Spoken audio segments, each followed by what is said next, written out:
goal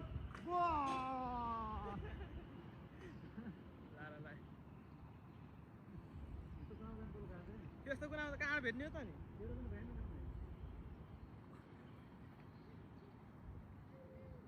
ल 5000 भयो फेरि ल के फिक्सै दिने हो नि फेरि हो त अनि कस्तो फिक्सै हो र फेरि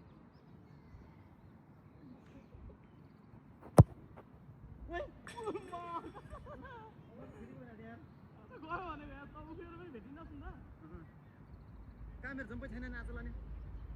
पहिला पो त्यो माथि बोलमा माथि जम्प मैले दजै गर्न पाइनँ क्या अब त यो बेला त मैले अब गोले गोल हान्छ थाहा भइसक्यो मैले कहाँबाट भन्नु